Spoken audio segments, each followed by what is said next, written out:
He'll never know I saved him.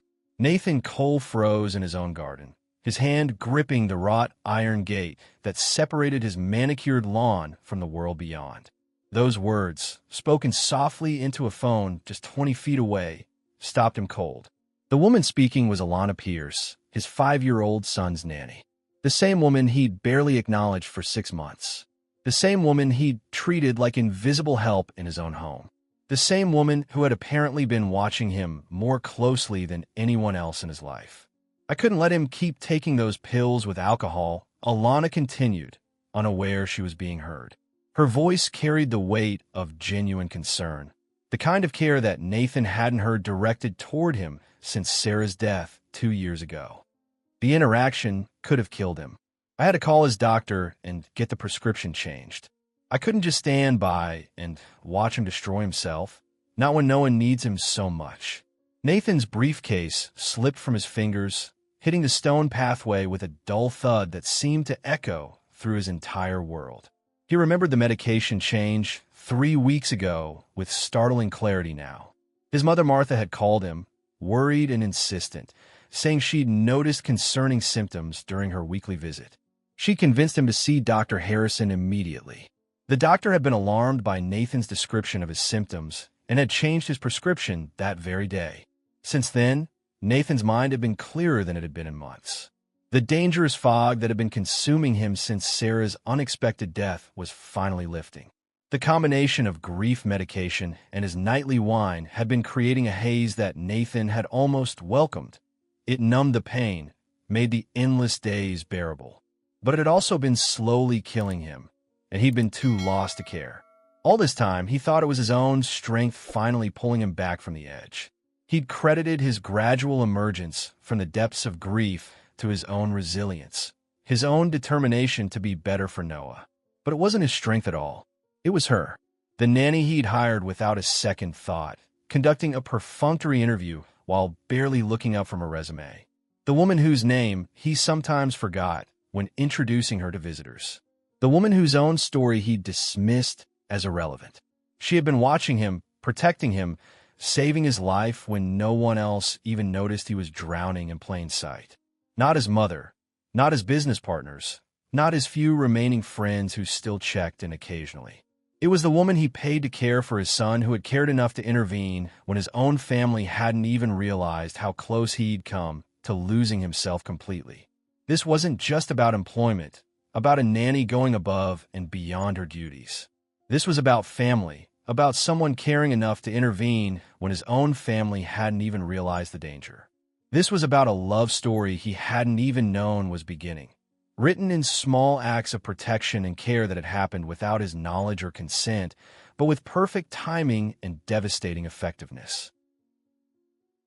The memory hit him like a physical blow to the chest, knocking the breath from his lungs. 6 months ago, sitting across from Alana in his sterile office, conducting what he'd thought was a routine interview for Noah's caregiver. He'd been going through the motions of hiring help, checking off boxes on his mother's insistent list of things he needed to do to get his life together.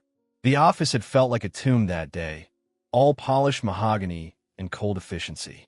Nathan remembered how Alana had sat straight in the leather chair across from his desk, her hands folded neatly in her lap, her resume perfectly prepared but somehow secondary to the warmth that seemed to radiate from her presence.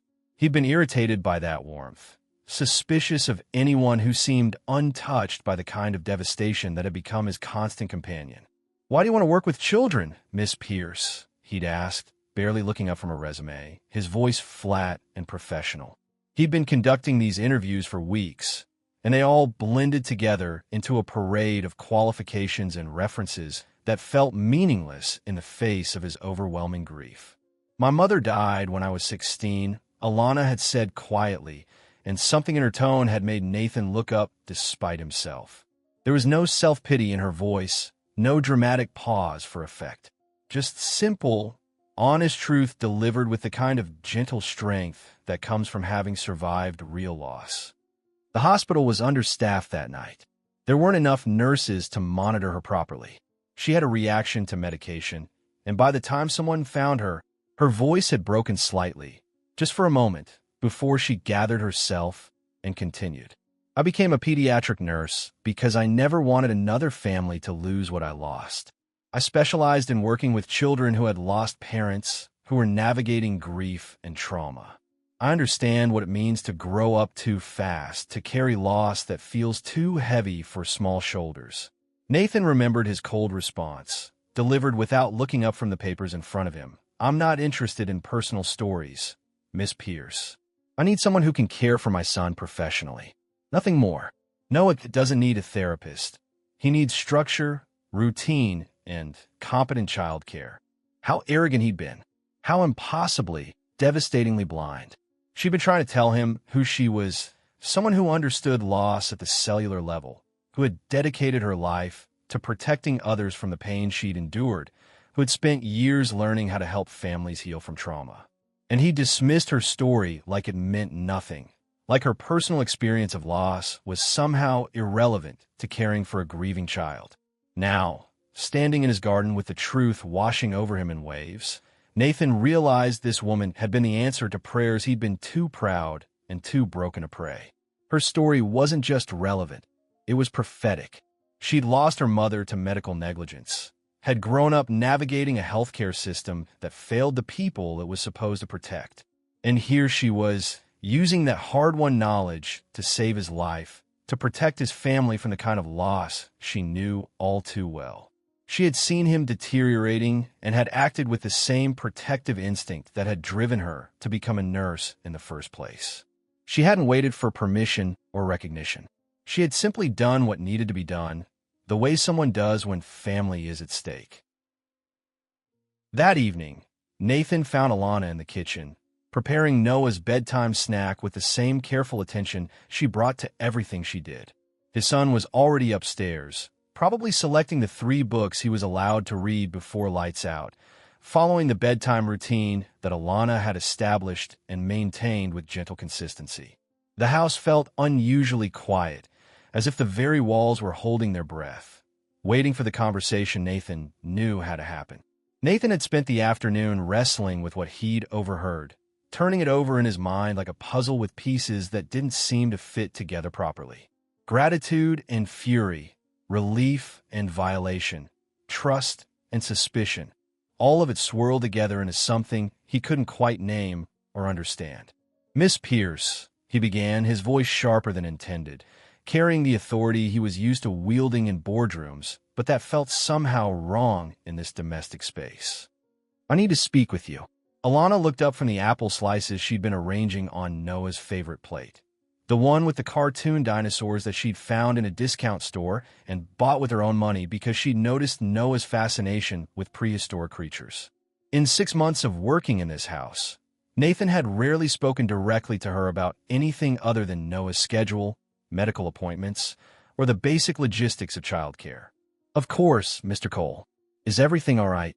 Her voice carried genuine concern, the same tone he'd heard her use when Noah fell and scraped his knee or woke up from a nightmare about his mother.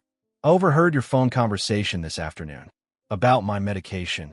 The words came out like an accusation, though Nathan wasn't entirely sure what he was accusing her of.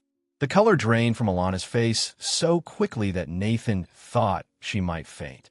She set down the apple slices with trembling hands and turned to face him fully, her back straight, but her eyes wide with something that looked like fear. Not fear of losing her job, Nathan realized, but fear of having caused harm through her intervention. I can explain, she started, but Nathan cut her off. No, Nathan interrupted, the word coming out harsher than he'd intended. First, I want to know what gave you the right to interfere with my medical care. What made you think you had any authority to make decisions about my health? Who do you think you are? The words hung in the air between them, and Nathan immediately regretted their cruelty. He was struggling with a mixture of gratitude and fury that he couldn't sort through, emotions that seemed to contradict each other, but that were both completely real and overwhelming. Alana took a deep breath, and Nathan could see her drawing on some inner reserve of strength, the same quality he'd noticed during her interview, but had chosen to dismiss. You're absolutely right to be angry with me, Mr. Cole. I overstepped my boundaries as an employee in a serious way. What I did was unprofessional and could have had legal consequences. She paused, choosing her words carefully, and Nathan could see the nurse in her, someone trained to deliver difficult information with compassion, but without minimizing the seriousness of the situation. But as someone who's lost family to preventable medical complications, as someone who's seen what happens when the people around a patient don't speak up when they notice something dangerous, I couldn't stand by and watch. Not when I knew what the consequences could be. Watch what exactly? Nathan's voice was quieter now, but still edged with suspicion. Mr. Cole, you are taking medication that becomes extremely dangerous when combined with alcohol. I've seen you drinking wine with dinner, sometimes 2 or 3 glasses, and those particular pills. She paused, and Nathan could see her struggling with how much to say, how much detail to share. The combination could have caused seizures, respiratory depression, cardiac arrhythmia, even complete cardiac arrest. It's not a gradual thing. It can happen suddenly, without warning. Nathan felt his anger wavering, replaced by something that felt uncomfortably close to gratitude. So you took it upon yourself to call my doctor? You impersonated a medical professional? I told your mother about the symptoms I'd been observing. Alana's voice was steady, but Nathan could see her hands trembling slightly. The confusion, the coordination issues, the way you sometimes seemed disoriented after dinner. I worked in pediatric ICU. I've seen medication interactions, and what I was seeing, she paused. I was terrified you were going to have a seizure, or worse, while Noah was in the house. So I called Mrs. Cole and explained what I'd noticed. She's the one who convinced you to see Dr. Harrison immediately. The truth of that statement hit Nathan like a physical blow. He had been experiencing those symptoms, the confusion, the coordination issues, the strange episodes where he'd lose time and find himself somewhere in the house with no memory of how he'd gotten there. He'd attributed it to grief, to stress, to the general fog that had settled over his life since Sarah's death. He'd never considered that his medication might be slowly poisoning him. I know I should have spoken to you directly, Alana continued, but you've made it very clear that personal communication isn't welcome in this house. You barely acknowledge my presence most days. I couldn't risk you dismissing my concerns the way you dismissed my experience during my interview. The truth of that statement hit harder than any accusation. Nathan had built walls around himself and his family, keeping everyone at arm's length, treating the people in his life like functionaries rather than human beings with their own knowledge and perspectives. He'd made it impossible for anyone to approach him with concerns, to offer help, to show care.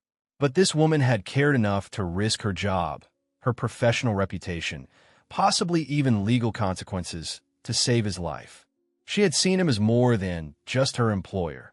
She had seen him as Noah's father, as someone whose life mattered beyond the salary she earned for caring for his son. Why? He asked, his voice softer now, the anger beginning to give way to something more complicated. Why would you risk your employment for someone who's barely acknowledged your existence? Alana's eyes filled with tears she was clearly trying to hold back, and for the first time since he'd hired her, Nathan really looked at her. Not as an employee, not as a function, but as a person with her own story, her own motivations, her own capacity for love and sacrifice. Because Noah needs his father, she said simply, and because she hesitated, and Nathan could see her wrestling with whether to say more. Because everyone deserves to have someone watching out for them, even when they don't know they need it, even when they don't want it. That's what family does for each other. For the first time in 2 years, Nathan felt something crack open inside his chest, like ice breaking up on a frozen lake. This wasn't just about a nanny doing her job, going above and beyond her duties to ensure her continued employment. This was about family, about the kind of love that protects without recognition, without thanks, without even being asked. This was about someone who had decided that he and Noah mattered enough to risk everything for. This was the beginning of a love story that Nathan hadn't even realized was being written, one act of quiet heroism at a time. But trust, once broken by betrayal and loss, doesn't heal overnight. Over the next few days, Nathan found himself watching Alana with new eyes, but those eyes were clouded by suspicion as much as they were opened by gratitude. Her intervention had saved his life, but it had also revealed that she was capable of deception, of making decisions about his life without his knowledge or consent. If she could do that once, what else might she be hiding? What other decisions had she made without his knowledge? The questions multiplied in his mind like a virus, infecting every interaction, every memory. Had she been monitoring him all along? What else had she observed about his behavior, his habits, his struggles? How much did she know about his private moments of weakness? The nights when he'd stood in Noah's doorway watching his son sleep and wondered if his family would be better off without him. Nathan found himself scrutinizing their past interactions with the analytical mind he usually reserved for business deals. When Alana had suggested they establish a more consistent bedtime routine for Noah, had that been genuine concern for the child's well-being, or was she positioning herself as indispensable? When she gently recommended that Nathan join them for dinner more often, was that simple encouragement, or was she maneuvering herself deeper into their family structure? The paranoia was exhausting, but Nathan couldn't seem to stop himself. He began paying attention to details he'd previously overlooked. The way Alana always seemed to know exactly what Noah needed before he asked for it. The way she anticipated Nathan's moods and adjusted her approach accordingly. The way she'd seamlessly integrated herself into their household routines. He called his lawyer on Tuesday morning, pacing his office while rain streaked the windows and the city bustled below, unaware of the small drama playing out in the Cole household. "I need a background check done on someone," Nathan said, his voice carrying the authority he was used to wielding in business matters. "Comprehensive. I want to know everything: employment history, criminal record, financial situation, references, education credentials. Everything." "Who are we investigating?" his lawyer asked, and Nathan could hear typing in the background. "My son's nanny, Alana Pierce." The words felt strange on his tongue, like he was betraying something sacred by subjecting her to this kind of scrutiny. "Any particular reason for concern? Has there been an incident?" Nathan paused, unsure how to explain the complexity of what had happened. How could he tell someone that a person had saved his life without his knowledge, and now he needed to know if he could trust her? How could he explain that gratitude and suspicion were warring in his chest, that he was both grateful to be alive and furious at having his agency taken away? "Just due diligence," he said finally. "I realized I don't know as much about her background as I should. Do the full workup."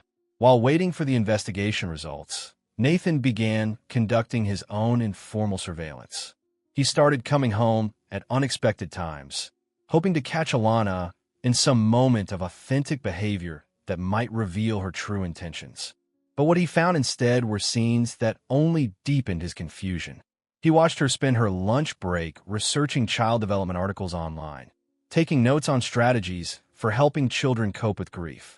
He observed her using her own phone to call Noah's pediatrician with questions about his eating habits, genuinely concerned that the boy wasn't getting enough nutrition since Nathan had been too distracted to notice his son's appetite changes. One afternoon, Nathan arrived home early to find Alana on her hands and knees in the garden, helping Noah plant seeds while explaining the life cycle of plants in terms a 5-year-old could understand. She was dirty, laughing, completely absorbed in the moment with his son. If this was an act, it was the most convincing performance Nathan had ever witnessed. The report arrived 2 weeks later via encrypted email, and what Nathan read made his blood run cold. Alana Pierce had indeed been a registered pediatric nurse, just as she claimed. Her credentials were impeccable. She'd graduated summa cum laude from nursing school, had worked at Children's Hospital of Philadelphia, one of the most prestigious pediatric facilities in the country. Her performance reviews were outstanding, filled with words like exceptional, dedicated, and goes above and beyond for patients and families. But her license had been suspended 18 months ago. The reason, spelled out in stark bureaucratic language: aiding an unauthorized patient removal from medical facility. There had been an investigation, a hearing, a formal review process. The hospital had reported her for endangering a patient and violating institutional protocols regarding patient care and custody. Nathan stared at the words on his screen, feeling like he'd been punched in the stomach. The woman caring for his son, the woman he'd just begun to trust, had a history of helping patients escape from hospitals. What kind of person did that? What kind of nurse violated the most basic protocols of medical care? And more importantly, what were her intentions with his family? The report included additional details that made Nathan's unease grow. Alana had accumulated significant debt following her license suspension, had been unable to find work in her field, and had taken a series of low-paying jobs before transitioning to childcare. The financial pressure alone could be motivation for someone to seek out a wealthy family and attempt to secure their position through whatever means necessary. But even as suspicion clouded his judgment, Nathan couldn't ignore what he observed day after day. Over the following weeks, he found himself watching Alana more carefully, not to catch her in deception, but to understand her better. Alana never asked for overtime pay, even when she stayed late because Nathan was delayed at the office. She never complained when he changed Noah's schedule at the last minute, never made him feel guilty for the demands of his work. She used her own money to buy books for Noah, art supplies, small toys that she thought would help with his development. Each small act of kindness chipped away at Nathan's suspicions. When a neighbor's cat had kittens last month, she'd helped Noah create a care schedule, teaching him about responsibility and compassion. She'd shown him how to be gentle with vulnerable creatures, how to notice when something needed help, how to provide care without expecting anything in return. Nathan began documenting these observations in a journal, initially as evidence of either her genuine nature or her calculated manipulation, but gradually as a record of the small miracles she worked in their household every day. The way she remembered that Noah preferred his sandwiches cut diagonally, the way she always had a Band-Aid ready before Noah even realized he was hurt, the way she somehow made vegetables appealing by turning them into characters in imaginative stories. Just yesterday, he'd watched through his office window as Alana taught Noah to share his lunch with a homeless man they'd encountered in the park. She hadn't lectured the boy about charity or obligation. She'd simply modeled kindness and let Noah follow her lead. She was raising his son to be kind, generous, empathetic, everything Nathan feared he was failing to teach the boy himself. The contradiction was maddening. Either Alana was exactly what she appeared to be, a woman who had sacrificed her career to save a family member and was now pouring that same protective instinct into caring for his son, or she was the most sophisticated manipulator Nathan had ever encountered, capable of maintaining a flawless facade of selfless devotion while pursuing some hidden agenda. Slowly, methodically, Nathan began to realize that his initial instinct had been right.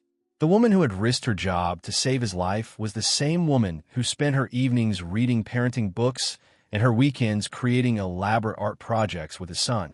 The pattern wasn't one of deception, but of love, the kind of fierce, protective love that would do anything for family. This woman was either the most elaborate con artist he'd ever encountered, someone capable of maintaining a facade of selfless devotion for months while pursuing some hidden agenda, or she was exactly what she appeared to be, someone whose love for family and children transcended conventional boundaries, someone who was willing to risk everything to protect the people she cared about. The question was, which one was she? And how could Nathan tell the difference without destroying whatever was growing between them? Whatever tentative trust Noah had begun to build with the woman who was, in many ways, the closest thing to a mother he'd had since Sarah died. As Nathan closed the investigation file and looked out his office window toward home, he realized that the answer wouldn't come from more surveillance or deeper background checks. It would come from having the courage to trust his own observations, his own instincts, and the evidence of his own eyes. The question wasn't whether Alana was trustworthy. The question was whether he was brave enough to trust again. Vivian Ross had worked as Nathan's executive assistant for 8 years. And in those 8 years, she had become an expert in reading his moods, his needs, his patterns. She'd been there through his marriage to Sarah, watching from the sidelines as he'd build a life with someone else. She'd been there through Sarah's unexpected death from a sudden aneurysm, watching Nathan crumble and somehow managing to keep his business affairs in order when he couldn't even remember to eat. She'd harbored feelings for Nathan that went far beyond professional admiration. Feelings she'd kept carefully hidden behind a facade of perfect efficiency and unwavering loyalty. She convinced herself that someday, when he was ready, when he'd healed from his loss, he might notice that she'd been there all along, that she understood him in ways no one else did. The years of unrequited love had worn on Vivian like water wearing a waystone. She'd watched Nathan fall in love with Sarah, marry her, celebrate Noah's birth, and build a life that Vivian desperately wanted to be part of. During those happy years, she'd maintained her professional composure, but inside, she'd been dying a little each day, watching the man she loved love someone else completely and without reservation. When Sarah died, Vivian had initially felt a terrible, guilty hope. Not that she was glad Sarah was gone. She genuinely liked Sarah, had even helped plan office birthday parties and baby showers for her. But she thought that maybe, eventually, when Nathan had processed his grief, he might turn to the woman who'd been by his side through everything. She'd imagined being the one to help him heal, to rebuild his life, to create something new from the ashes of his loss. Instead, she'd watched Nathan retreat so far into himself that she'd feared losing him entirely. The medication and alcohol combination had terrified her, but not for the same reasons that had motivated Alana's intervention. Vivian's fear was selfish. She was afraid Nathan would die before she ever had a chance to tell him how she felt, before he could see her as anything more than efficient support staff. But lately, something was changing in Nathan, and it wasn't the kind of healing that would lead him back to her. There was a lightness to his step that hadn't been there since Sarah died. He was coming home earlier, asking about Noah's day with genuine interest rather than dutiful obligation. He'd even smiled during their Monday morning briefing. Actually smiled, not the polite grimace he'd been wearing for 2 years. Most tellingly, he'd started asking questions about Noah's development, about milestones and progress and emotional well-being. Questions that suggested he was thinking about the future rather than just surviving each day. Questions that indicated he was engaging with life again rather than simply enduring it. Vivian knew the catalyst for this change, the nanny. She'd watched Nathan watching Alana through his office window when he thought no one was looking. She'd noticed how his conversation had shifted from purely business to include references to Noah's activities, Alana's observations of his development, little anecdotes from home that suggested he was actually present in his own life again. The way Nathan said Alana's name had changed too. There was warmth there, a softness that made Vivian's stomach churn with jealousy and fear. This wasn't just about Nathan appreciating good childcare. This was about a connection forming, a relationship developing, a love story unfolding right in front of her while she watched helplessly from the sidelines. Vivian began arriving at the office earlier, leaving later, finding excuses to work from Nathan's house when Alana was there. She told herself she was being thorough, professional, making sure Nathan's business affairs were properly managed during his recovery. But really, she was studying her competition, trying to understand what this woman possessed that had captured Nathan's attention so completely. What she observed made her jealousy transform into something closer to desperation. Alana wasn't just beautiful, though she was in an understated way that made Vivian's carefully maintained professional appearance feel artificial by comparison. Alana possessed something Vivian had never been able to cultivate, a natural warmth that made people feel safe, a genuine kindness that seemed to radiate from her very presence. Vivian watched Alana comfort Noah when he scraped his knee, saw how she listened to the boy's 5-year-old concerns with the same attention she'd give to an adult's problems. She observed Alana's interactions with Nathan, respectful but warm, professional but caring. The woman had managed to slip past Nathan's defenses not through manipulation or calculation, but through simple, consistent kindness. This wasn't about employment anymore.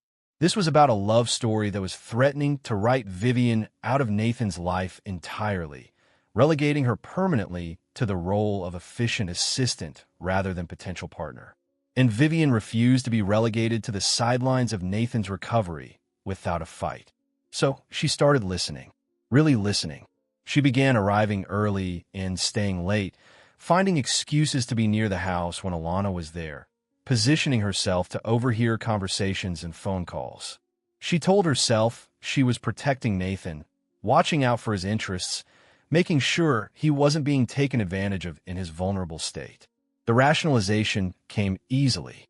Vivian convinced herself that someone with Nathan's wealth and vulnerability was a natural target for opportunists. A nanny with a mysterious past, someone who'd appeared just when Nathan was at his lowest point. It was suspicious, wasn't it? She was just being a loyal friend and employee by investigating further. But deep down, Vivian knew her motives were far from altruistic. She was a woman in love watching the object of her affection fall for someone else, and she was desperate enough to do anything to prevent it from happening. The years of suppressed feelings, of professional distance, of watching from the sidelines had finally pushed her past the point of rational behavior. She purchased a small recording device online, telling herself it was temporary, just until she could gather enough information to expose whatever scheme Alana was running. She researched private investigators, background check services, anything that might give her leverage in her fight to save Nathan from what she was certain was a sophisticated con. What she heard gave her exactly what she needed to intervene. Nathan stared at the small digital device Vivian placed on his desk with a reverence usually reserved for evidence in a criminal trial.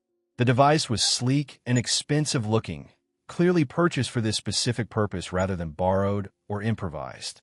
"What is this, Vivian?" he asked, though something in his chest was already tightening with dread. "Just listen," Vivian said, her voice carrying a mixture of concern and what Nathan was beginning to recognize as satisfaction. "I think you need to hear this before you make any decisions about your future." The way she said, "your future," made Nathan's skin crawl. There was something possessive in her tone, something that suggested she felt entitled to have opinions about his personal life that went far beyond her role as his assistant. She pressed play, and Alana's voice filled the room, tinny and distant through the small speaker, but unmistakably hers. "I don't know why I'm even here, David. I was a nurse who lost her license for helping a patient escape. Now, I'm just a nanny in a house where the father barely knows I exist." Nathan felt the blood drain from his face. The background check had been accurate then. Alana had helped a patient escape from a medical facility. But hearing her admit it in her own voice, hearing the resignation and self-doubt in her tone, made it real in a way that reading a report couldn't. This wasn't just bureaucratic language. This was a confession. But even as shock flooded through him, Nathan found himself focusing on something else in Alana's voice: pain. Raw, honest pain that spoke of someone who was genuinely confused about her place in his life, someone who was questioning her own worth rather than plotting some elaborate scheme. "There's more," Vivian said, fast-forwarding through the recording with the efficiency of someone who had listened to it multiple times, studying it for maximum impact. "Listen to this part." Nathan noticed how comfortable Vivian seemed with the technology, how smoothly she navigated the recording. This wasn't a spur-of-the-moment decision. She'd been planning this confrontation, preparing for it, perhaps even rehearsing it. Alana's voice continued. "Sometimes I wonder if I'm just fooling myself, thinking I can build a real family here. Mr. Cole looks right through me most days. And Noah, he's such a sweet boy, but I can't replace his mother. I shouldn't even be trying." Nathan's heart clenched at the pain in Alana's voice, at the vulnerability she was sharing with her brother. The doubt, the self-questioning, the genuine fear that she was overstepping boundaries. None of it sounded like the calculating manipulation Vivian was implying. It sounded like a woman who was falling in love with a family that might not love her back, who was questioning her own motivations and wondering if she was being presumptuous. But before he could process the emotion in her words, Vivian was speaking again, interpreting the conversation for him with the skill of a prosecutor presenting evidence to a jury. "She's admitted to having a suspended nursing license, Nathan. She's talked about building a family here. Don't you see? She's not just working for you. She's positioning herself to become part of your family permanently. She's using her position to insert herself into your personal life." The way Vivian framed Alana's words made them sound sinister. But Nathan couldn't shake the feeling that context was being deliberately obscured. The pain in Alana's voice, the self-doubt, the genuine confusion about boundaries. It didn't match the picture of calculated manipulation Vivian was painting. Nathan looked up at Vivian, whose face was a mask of concern that somehow didn't reach her eyes. Something about this felt wrong, like an attack disguised as protection. The professional distance Vivian usually maintained was gone, replaced by an intensity that made Nathan uncomfortable. "Where did you get this recording, Vivian?" he asked, his voice carefully neutral. "I've been concerned about some of the things I've overheard when I've been at the house on business," Vivian said smoothly, but Nathan caught the slight flush in her cheeks, the way her eyes didn't quite meet his. "I thought you should know what kind of person is caring for Noah, what her real motivations might be." The explanation felt rehearsed, too smooth. Nathan found himself studying Vivian's face with the same analytical attention he brought to business negotiations. There was something else going on here, something beyond professional concern for his welfare. "You've been recording her private conversations?" he asked, his voice growing colder as the implications sank in. "I've been protecting your interests," Vivian said, her voice growing defensive. "Someone needs to watch out for you, Nathan. You're vulnerable right now, and she's clearly taking advantage of that vulnerability." The possessiveness in Vivian's voice was becoming more obvious, and Nathan began to understand that this intervention wasn't purely altruistic. How long had Vivian been harboring feelings for him? How long had she been waiting for an opportunity to position herself as more than just his assistant? "Vivian," Nathan said slowly, "how long have you been surveilling my household?" "I wouldn't call it surveillance," she said quickly. "I've just been observant. Protective. You haven't been thinking clearly since Sarah died, and I was worried about your judgment." The mention of Sarah's name in this context felt like a violation, as if Vivian was using his dead wife's memory as justification for invading his privacy. Nathan felt his anger beginning to build, not just at the recording, but at the manipulation, the presumption, the violation of trust. "And you felt entitled to make decisions about who I should trust? About what was best for my family?" "I felt responsible for your welfare," Vivian said, but her voice was wavering now. "I've been taking care of your affairs for 8 years, Nathan. I know you better than anyone. I could see you making a mistake, and I couldn't just stand by and watch." The truth of her feelings was becoming clearer with every word. This wasn't about protecting him from a manipulative nanny. This was about eliminating competition for his affections. Vivian had been in love with him for years, had been waiting for her chance, and Alana's presence threatened to destroy the future she'd been imagining. That evening, Nathan confronted Alana with the recording, his mind swirling with confusion and betrayal. He'd spent the afternoon trying to reconcile the woman he'd been observing for months, kind, patient, selfless, with the picture Vivian was painting of someone with ulterior motives. The walk home felt longer than usual, giving Nathan time to think about what he'd heard and how he felt about it. The violation of privacy bothered him almost as much as the content of the recording. Someone had been watching his family, documenting their private moments, preparing to use intimate conversations as weapons. But it was Vivian's presumption that bothered him most. The assumption that she had the right to make decisions about his personal life, that she knew better than he did what was good for his family, that her feelings for him gave her some claim to his future. In the days that followed their confrontation, Nathan began truly observing Alana's interactions with Noah, watching with the attention of someone who was finally learning to see. What he witnessed humbled him profoundly and made him question everything he thought he knew about love, family, and what it meant to care for another person. She wasn't just caring for his son. She was nurturing him in ways Nathan had forgotten were possible, ways that went far beyond the basic requirements of childcare. When Noah scraped his knee in the garden while chasing a butterfly, Alana didn't just clean the wound and apply a bandage. She sat with him on the porch steps, holding him close while he cried, and told him stories about brave little boys who turned their scars into badges of honor, who wore their wounds as proof of their willingness to take risks and explore the world.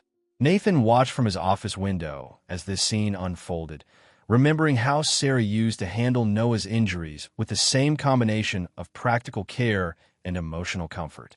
But where Sarah's approach had been intuitive, born of natural maternal instinct, Alana's seemed more learned, as if she'd studied how to help children process pain and fear. "You know what this scar means?" he heard Alana tell Noah as she finished cleaning his scrape. "It means you were brave enough to chase something beautiful. It means you're the kind of person who doesn't let fear stop you from pursuing wonder. That's a very special kind of courage, Noah."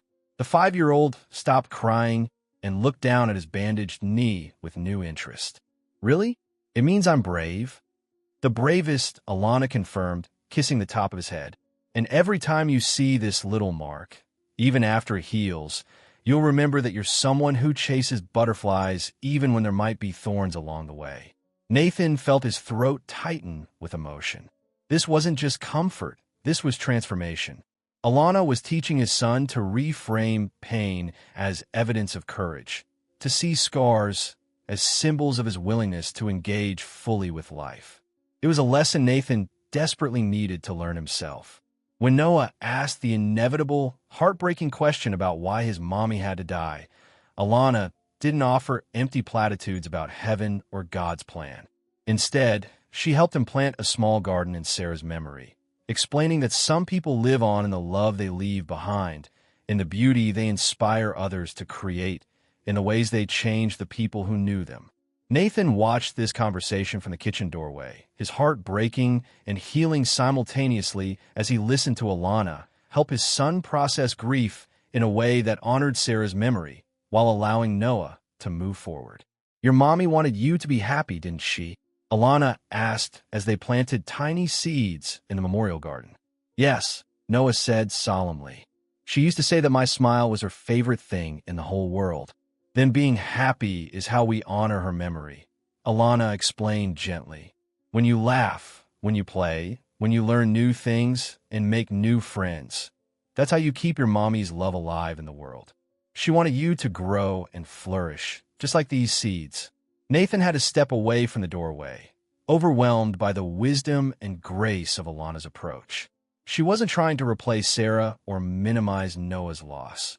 She was helping him understand that love transcends death, that happiness isn't a betrayal of grief, but a celebration of what was loved. Nathan watched from his office window as Alana taught Noah to feed the birds that visited their yard, showing him how to be gentle and patient, how to find joy in caring for creatures smaller and more vulnerable than himself. She taught him to recognize different species, to understand their habits and needs, to see himself as a protector rather than just an observer. "See how the mama bird brings food to her babies?" Alana pointed out as they watched a robin tend to her nest. "That's what mothers do. They take care of their children, make sure they're safe and fed and loved.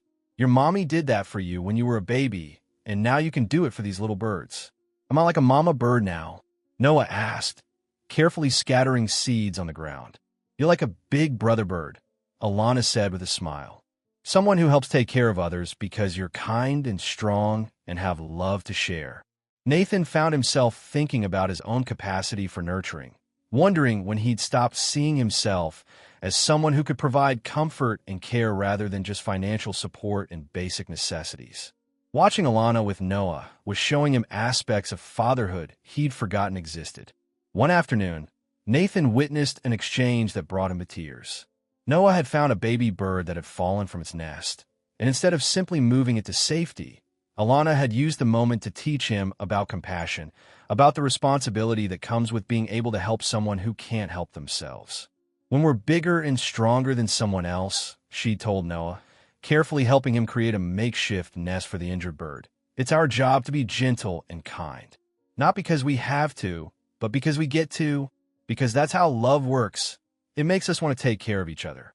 Nathan watched his son's face transform with understanding as he gently stroked the tiny bird's feathers. "Like how you take care of me and Daddy." "Exactly like that," Alana confirmed. "And like how your daddy takes care of both of us by working hard to give us a safe home. And like how you take care of me by sharing your drawings and giving me hugs when I'm sad. We all take care of each other in different ways." The idea that his 5-year-old son was capable of caring for others, that he could be a giver as well as a receiver of love, was something Nathan had never considered. Alana was teaching Noah to see himself as someone with value to offer, not just someone who needed to be cared for.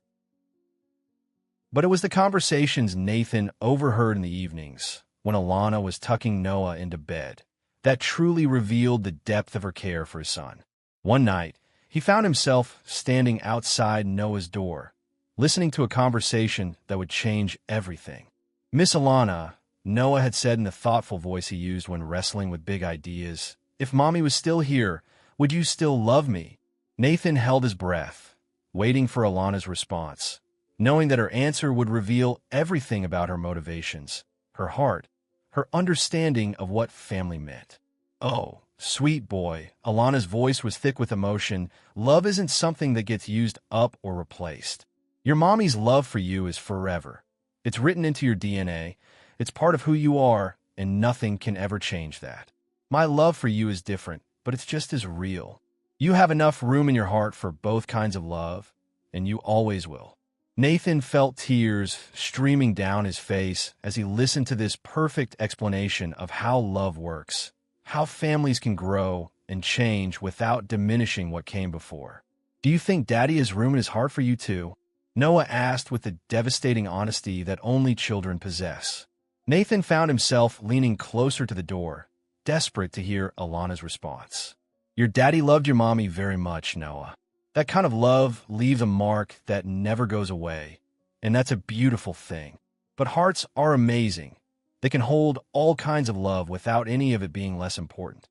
Like how you can love ice cream and also love pizza, and neither one makes the other less delicious." Noah giggled at the comparison, and Nathan could hear the smile in Alana's voice as she continued. "I think your daddy's heart has lots of room," Noah said with the certainty that only children possess. "He just forgot how to let people in. But you're teaching him, aren't you?" The wisdom of his 5-year-old son's observation hit Nathan like a physical blow. Noah could see what Nathan had been too afraid to acknowledge, that his heart wasn't broken beyond repair, just closed off from fear. And somehow, without Nathan even realizing it, Alana had been quietly teaching him how to open it again. Standing in that hallway, Nathan realized he was at a crossroads. He could continue building walls around his heart, protecting himself and Noah from the possibility of loss, but also cutting them off from the possibility of love. Or he could take the terrifying step of trusting again, of believing that some people were worth the risk. The thought still scared him. But for the first time since Sarah's death, the fear was balanced by something else: hope. Despite everything he'd learned, everything he'd observed, Nathan couldn't quite bridge the gap between understanding and trust. The revelation about Alana's past, combined with Vivian's insinuations about her motivations, had planted seeds of doubt that he couldn't seem to uproot, no matter how much evidence he had of her genuine care for his family. The internal war raging in Nathan's mind was exhausting. During the day, he'd watch Alana with Noah and feel his heart swell with affection and gratitude. But at night, alone with his thoughts, Vivian's words would echo in his mind. "She's positioning herself to become part of your family permanently." Was that what was happening? Was he being manipulated by someone who understood his vulnerabilities too well? His conversations with Alana became stilted and formal again, stripped of the warmth that had begun to develop between them. He found himself pulling back just when he should have been moving forward, watching her for signs of deception rather than appreciating her devotion. The easy moments of connection they'd started to share, brief conversations about Noah's progress, shared laughter at his son's antics, the comfortable domestic rhythms they'd begun to establish, disappeared entirely. Nathan began second-guessing every interaction, analyzing every gesture for hidden meaning. When Alana suggested they establish a more consistent bedtime routine for Noah, was that genuine concern for the child's well-being, or was she positioning herself as indispensable? When she recommended that Nathan join them for dinner more often, was that simple encouragement to strengthen the father-son bond, or was she maneuvering herself deeper into their family structure? The paranoia was poisonous, turning innocent moments into evidence of manipulation. When Nathan found Alana reading parenting books during her lunch break, he wondered if she was studying techniques to better manipulate him and Noah. When she bought Noah a small toy with her own money, he questioned whether it was genuine affection or a calculated investment in the boy's loyalty. Alana felt the change immediately, like a chill that settled over the house and wouldn't lift. The warmth that had begun to develop between them cooled to professional politeness. Nathan's questions about Noah became brief and factual, focused on schedules and logistics rather than development and happiness.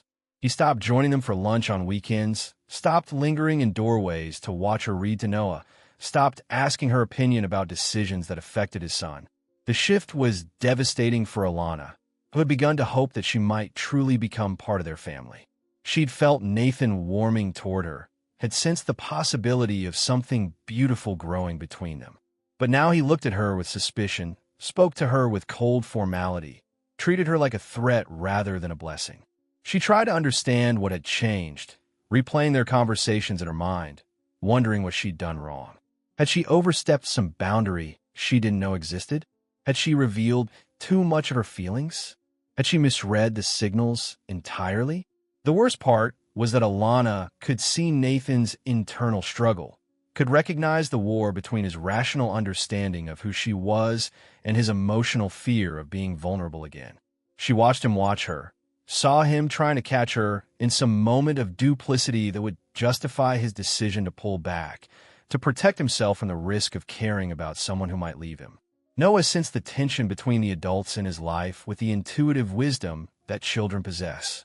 He began acting out in small ways, refusing to eat certain foods, having difficulty falling asleep, clinging to Alana when Nathan was around as if he could sense that something was threatening to take her away. "Why is Daddy acting different?" Noah asked Alana one evening as she helped him with his pajamas. "Did I do something wrong? Is he mad at us?" Alana's heart broke for the little boy who was once again experiencing instability in his world. "No, sweetheart, you didn't do anything wrong. Sometimes grown-ups have complicated feelings that are hard to understand. Your daddy loves you very much. That will never change." But privately, Alana was beginning to realize that she couldn't stay in a situation where her presence was causing stress for the family she loved. If Nathan couldn't trust her, if her being there was creating tension that affected Noah, then the most loving thing she could do was remove herself from the equation.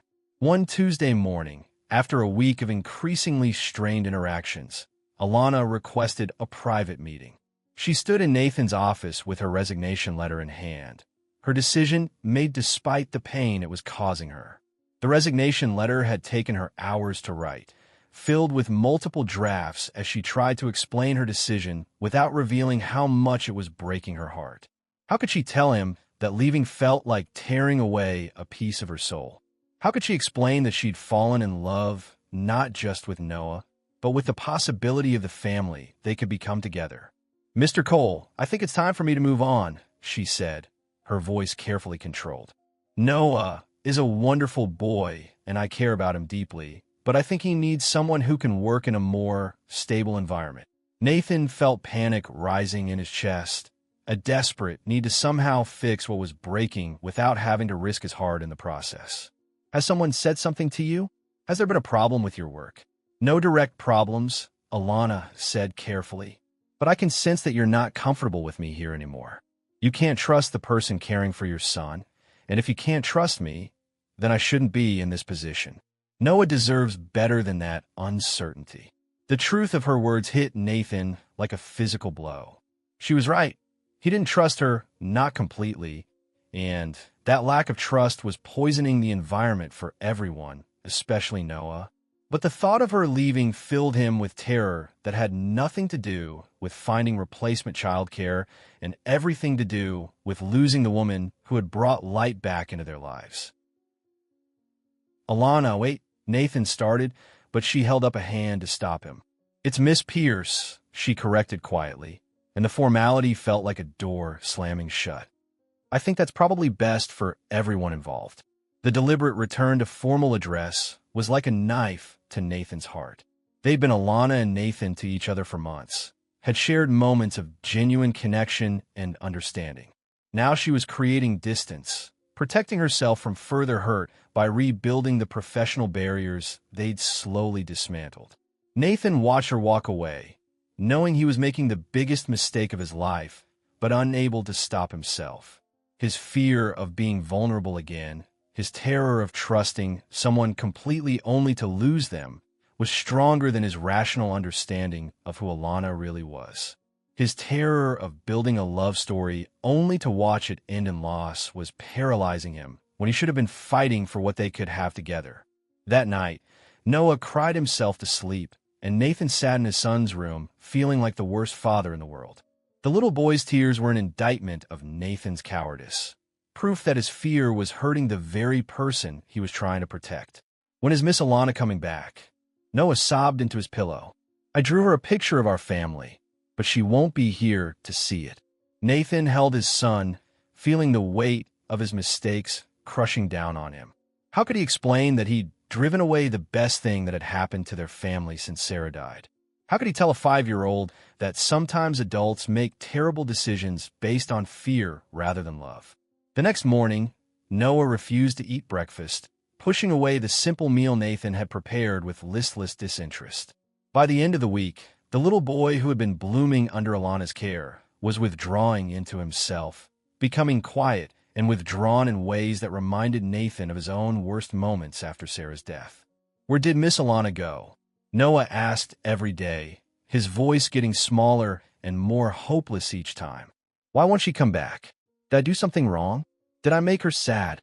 Nathan tried to explain without lying, but how do you tell a 5-year-old that his father's cowardice had driven away the best thing that had happened to their family since his mother died? How do you explain that sometimes adults make decisions based on fear rather than love, that sometimes the very thing you want most is the thing you're most afraid to reach for? The house felt empty without Alana's presence, like a stage set that looked right but fell hollow. Nathan found himself looking for her in all the places she used to be. The kitchen where she'd prepared Noah's meals with such care, the living room where she'd read to him every afternoon, the garden where she'd taught him to tend the plants with gentle hands. The letter arrived on a Thursday morning, addressed to Nathan in careful handwriting that suggested education and thoughtfulness. The envelope was thick, expensive paper that indicated the writer had taken time and care with their correspondence. The return address was unfamiliar, a college dormitory in a small town about 2 hours away, but something about the deliberate penmanship made Nathan open it immediately rather than setting it aside with the day's business correspondence.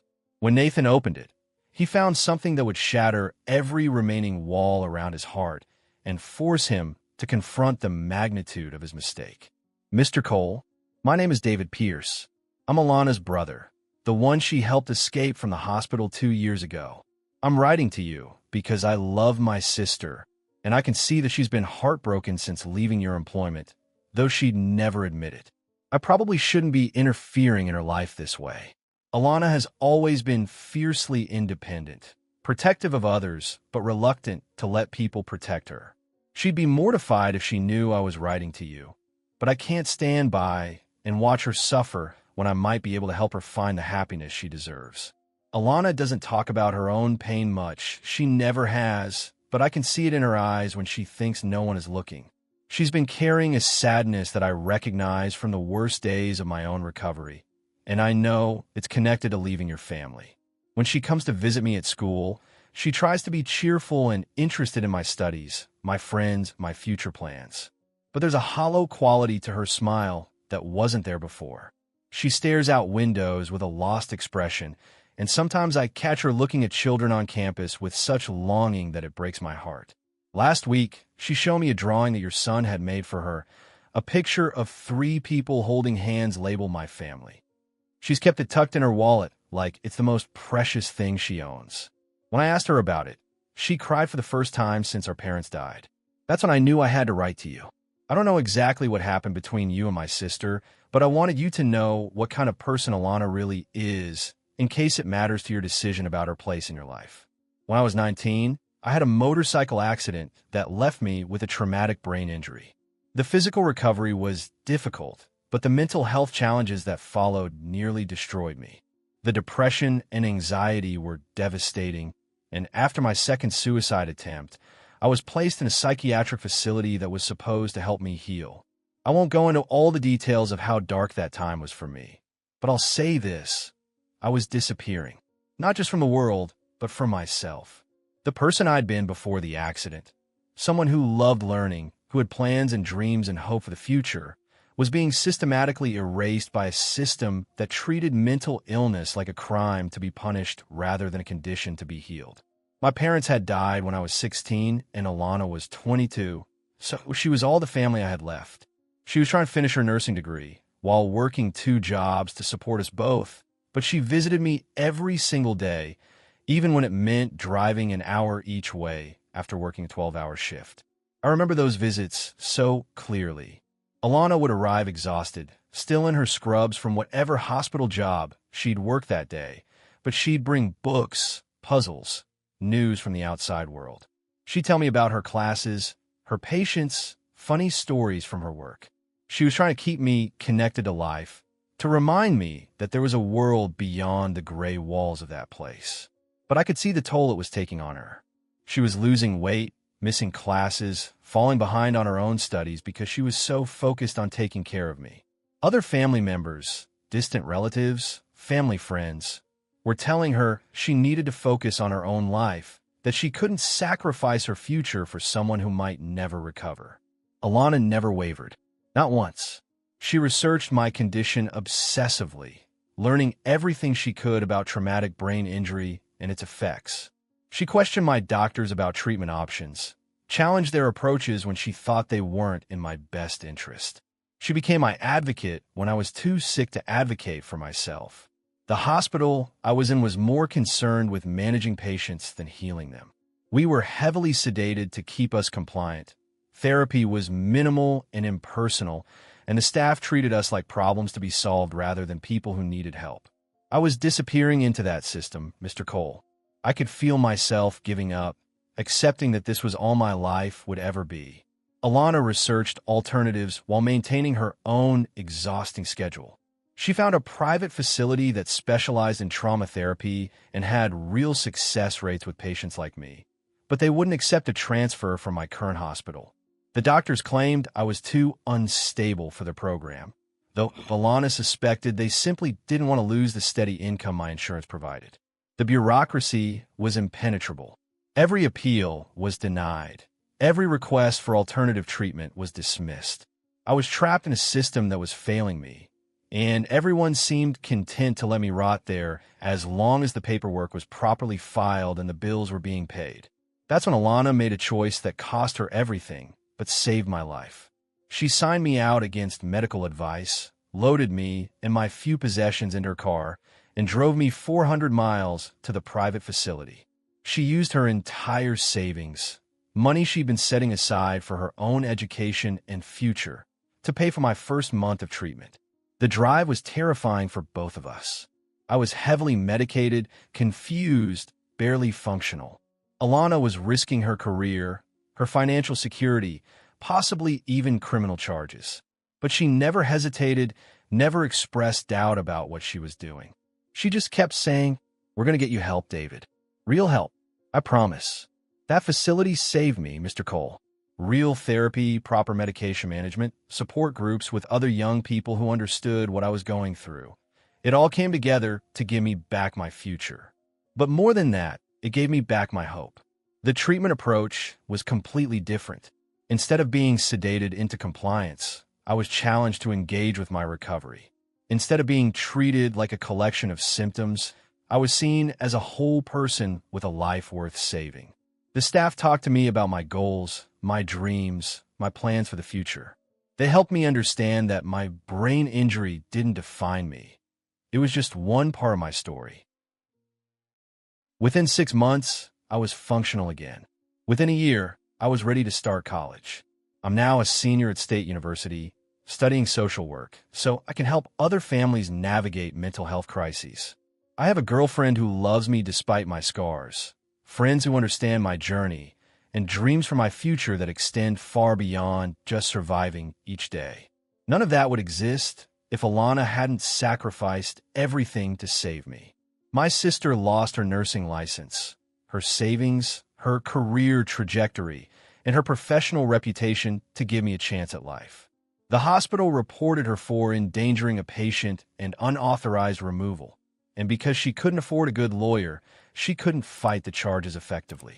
She never once complained about what it cost her.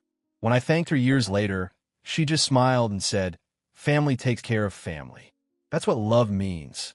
Now she's working as a nanny because it's the only way she can use her medical training and her love for children without a nursing license. But I've seen her with children, Mr. Cole. She doesn't just care for them. She nurtures their spirits, helps them heal from their own wounds, teaches them to believe in themselves and the possibility of love even after loss. If my sister cared about you and your son enough to intervene in your medical care, then you've been blessed with something extraordinary. Alana doesn't love halfway. She doesn't protect people she doesn't care about. And she certainly doesn't risk her employment for people who don't matter to her. When Alana decides someone is family, she'll move heaven and earth for them. I don't know what your family situation is, but I wanted you to understand, my sister is the kind of person who will sacrifice everything for the people she loves. If you've lost her because of fear or misunderstanding, I hope you'll reconsider. People like Alana don't come along often, and when they do, they deserve to be cherished. She deserves to be loved as fiercely as she loves others. She deserves a love story that honors her sacrifices and sees her heart clearly. She deserves redemption for all the ways she's saved other people, often at great cost to herself. If you can't see that, then perhaps it's better that she's moved on. But if you can see it, if you understand what you've lost, then I hope you'll fight for her the way she fought for me, the way she fought for you. Respectfully, David Pierce. P.S. Alana doesn't know I'm writing this letter. She'd be mortified if she knew I was interfering in her life this way. But sometimes love means taking risks for the people we care about, even when they don't ask us to. I learned that from her.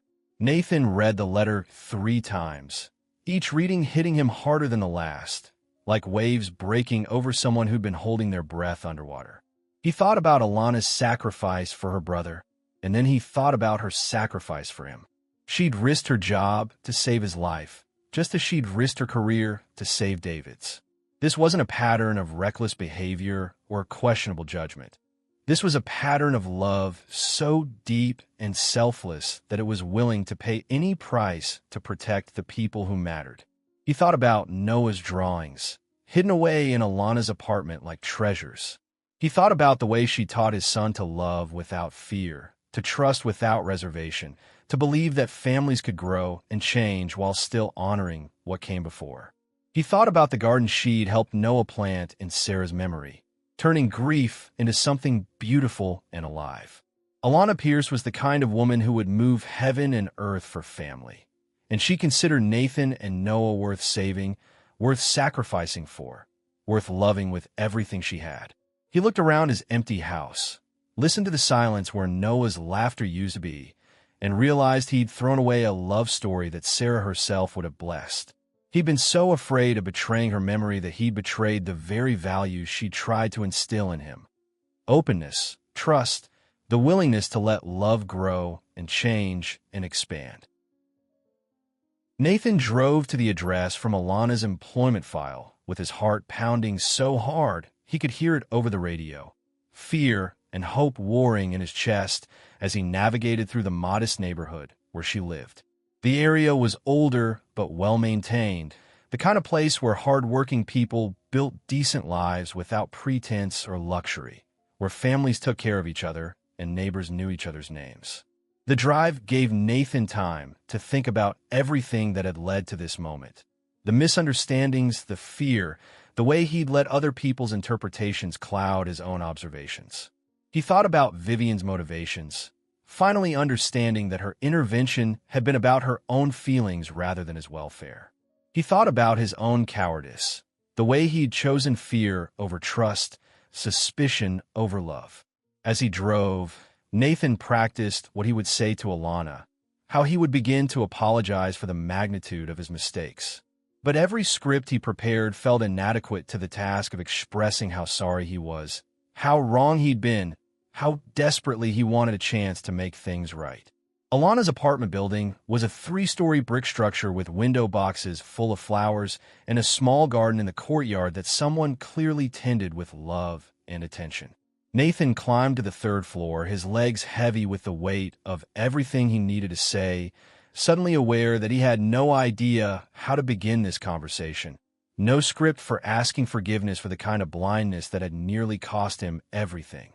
The hallway was quiet, lit by late afternoon sunlight streaming through a window at the far end. Nathan could hear the sounds of domestic life through the thin walls, televisions, conversations, the normal rhythms of people living their lives. It struck him how normal this place was, how far removed from the luxury and isolation of his own home. This was where Alana lived when she wasn't taking care of his family, and he realized he'd never thought about her life outside their household. He knocked on door 3B, and after a moment that felt like an eternity, Alana opened the door. Her eyes widened in shock when she saw him, and Nathan was struck by how much smaller she looked in her own space, how vulnerable and beautiful and heartbreakingly sad. She was wearing casual clothes, jeans, and a sweater that looked soft and comfortable, and her hair was pulled back in a simple ponytail. Without her professional uniform, she looked younger, more fragile. There were dark circles under her eyes that suggested she hadn't been sleeping well since leaving their employ. "Mr. Cole," she said, her voice a mixture of concern and confusion. "Is Noah all right? Has something happened? Is he hurt?" Even now, in her own doorway, her first thought was for his son's well-being. Even after everything that happened between them, after the way he'd treated her, her instinctive response was to worry about Noah's safety and happiness. "Noah's fine physically," Nathan said, his voice cracking with emotion. "But he's been crying for you every day since you left. He asks about you constantly, draws pictures of our family with 3 people in them, keeps asking when you're coming home." Nathan's voice broke completely. "The truth is, Alana, we both have been crying for you, missing you, realizing what we lost." Alana looked confused and wary, clearly struggling to understand why Nathan was standing in her hallway after everything that had passed between them. The wariness in her eyes was heartbreaking. She was protecting herself from further hurt, afraid to hope that his presence meant anything positive. "I don't understand. You made it clear that you couldn't trust me, that my presence in your home was unwelcome. Why are you here?" The pain in her voice was like a physical blow to Nathan's chest. She was right. He had made those things clear, through his actions, if not his words. He'd treated her like a threat instead of a blessing, had chosen suspicion over gratitude, fear over love. "Because I got a letter from your brother," Nathan said, pulling David's letter from his jacket pocket with trembling hands. "Because I finally understand what I was too afraid and too proud and too damaged to see before. Because I realize that I've made the biggest mistake of my life, and I'm hoping, praying, that it's not too late to fix it." Nathan's voice grew stronger as he continued. "May I come in, please? I have so much to say to you, so much to apologize for, and I don't think I can do it properly standing in your hallway." Alana hesitated for a moment, and Nathan could see her internal struggle. Part of her wanted to protect herself from further hurt by keeping the door between them. But her natural kindness, her inability to turn away someone who seemed to be in pain, won out. She stepped aside to let him enter. Her small apartment was exactly what Nathan should have expected, spotless and warm, filled with books and photographs and the kind of personal touches that turn a space into a home. On the coffee table, Nathan noticed a children's book with Noah's artwork scattered inside, drawings he'd made for Alana that she'd obviously treasured enough to keep, even after leaving their employ. The apartment was modest, but beautiful in its simplicity. Plants lined the windowsills, their green leaves catching the afternoon light. Bookshelves covered one wall, filled with medical textbooks, parenting guides, and what looked like personal development books about grief and healing. There were photographs everywhere, pictures of Alana with David at various stages of his recovery, graduation photos, candid shots that told the story of a family that had survived tremendous loss and found joy again. There were pictures of David on the walls, graduation photos, candid shots of him with friends. Images that told the story of a young man who had not just survived but thrived. There were medical textbooks on the shelves, evidence of the career she'd sacrificed, alongside children's books and parenting guides that spoke to her dedication to understanding the work she was doing now. "You kept his drawings," Nathan said softly, pointing to Noah's artwork. "Of course I did," Alana said, her voice guarded but warm when she spoke about Noah. "Noah put his heart into those pictures. They're precious to me." She paused, then asked again, "Mr. Cole, why are you really here?" Nathan sat down across from her, David's letter still in his hands like a lifeline. "I'm here because I've been an idiot. Because I let fear make me cruel to someone who deserved my gratitude and my trust. Because my son asked me a question I couldn't answer, and it made me realize how completely I'd lost my way." "What question?" "He asked me why I sent away the person who made our family feel whole again." Nathan's voice broke as he repeated Noah's words. "He asked me why I chose to be sad when I could choose to be happy. He asked me if I thought Mommy would want us to push away someone who loved us." Alana's eyes filled with tears, and Nathan could see that Noah's words had hit her as hard as they'd hit him. "Noah said that," she whispered. "Every day," Nathan confirmed. "He's been drawing pictures of our family, but they all have 3 people in them. You, me, and him. He keeps asking when you're coming home, when our family is going to be together again." Nathan's voice grew stronger. "The truth is, Alana, I don't know how to answer him because I've been asking myself the same question." He handed her David's letter, watching as she read her brother's words with tears streaming down her face. When she finished, she looked up at Nathan with an expression he couldn't quite read. Hope and pain and love all mixed together. "You know about David, then? About what I really did? I know that you sacrificed everything to save someone you loved," Nathan said firmly. "I know that you did the same thing for me, and I repaid your kindness with suspicion and coldness and ultimately rejection. I know that I've made the biggest mistake of my life by pushing away the woman who gave me my son back, who gave me myself back, who showed us both what it means to love without fear." 2 weeks later, Nathan stood at a podium in the ballroom of the city's most prestigious hotel, facing a room full of reporters, medical professionals, community leaders, and advocates for healthcare reform. He'd called this press conference with a very specific purpose: public redemption for the woman he loved and public acknowledgement of a debt that could never truly be repaid. The ballroom was packed beyond capacity, with cameras recording every word and journalists from major news outlets taking notes. Nathan had leveraged every connection, called in every favor, used every bit of influence he possessed to ensure that this story would be heard by as many people as possible. The preparation for this moment had been intense. Nathan's public relations team had initially resisted the idea, worried about the personal nature of the disclosure and its potential impact on his business reputation. But Nathan had insisted, explaining that some things were more important than corporate image, that some debts demanded public acknowledgement. He'd spent hours crafting his remarks, wanting to strike the right balance between personal revelation and public advocacy. This wasn't just about Alana. It was about all the healthcare workers who risked their careers to do what was right, who chose patient welfare over institutional compliance, who sacrificed their own security to save lives. "Ladies and gentlemen, thank you for coming," Nathan began, his voice steady despite the magnitude of what he was about to reveal. "I want to talk to you today about heroism, about the kind of quiet bravery that happens in hospital corridors and family kitchens, away from cameras and recognition. I want to talk about the people who save lives every day, often at great personal cost, and who rarely receive the acknowledgement they deserve." Nathan's mother Martha sat in the front row, her face a mixture of pride and apprehension. She'd been skeptical when Nathan first told her about Alana, protective of Sarah's memory and concerned about her son's vulnerability. But seeing Nathan come back to life, watching Noah bloom under Alana's care, had gradually changed her perspective. Today, she was here to witness her son's public declaration of love and gratitude. Beside Martha sat David Pierce, who had driven down from college to witness his sister's vindication. Nathan had met with David the week before, wanted to understand more about the young man whose letter had changed everything. What he'd found was someone remarkably mature for his age, someone who'd been transformed by trauma into a thoughtful advocate for mental health awareness.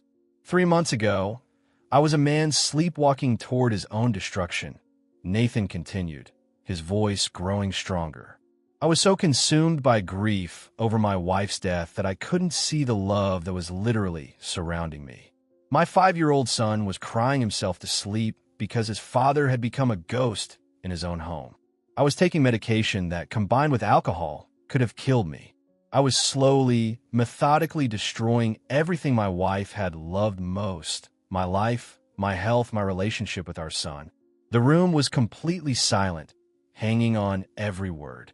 This wasn't the kind of story usually told at corporate press conferences, and the raw honesty of Nathan's words was compelling in its vulnerability. Nathan had decided to be completely honest about his struggle, understanding that his public position gave him a platform to destigmatize mental health challenges and medication-related problems. If his vulnerability could help other families recognize similar warning signs, then his embarrassment was a small price to pay. But someone was watching. Someone who had already sacrificed her career to save a family member's life saw the signs of a family in crisis and intervened. That person was Miss Alana Pierce, and she saved my life without my knowledge, without my thanks, and at considerable risk to her employment and her personal safety. Nathan paused, scanning the crowd, until he found Alana sitting in the back row. He had told her about the press conference, about his plan to establish a foundation in her honor, but he hadn't told her about what else he planned to do. Her eyes were wide with emotion as she realized the magnitude of what he was doing, publicly clearing her name and establishing her as a hero rather than someone who had violated protocol. Miss Pierce is a former pediatric nurse whose license was suspended because she helped her brother escape from a substandard psychiatric facility that was failing to treat his trauma-related depression adequately. She broke institutional rules to save a life, and she was punished for choosing compassion over compliance, for putting patient welfare above institutional policies. A murmur ran through the crowd. This wasn't the kind of story usually told at corporate press conferences, and the implications were staggering. Several healthcare professionals in the audience leaned forward, clearly recognizing similar situations they'd encountered in their own careers.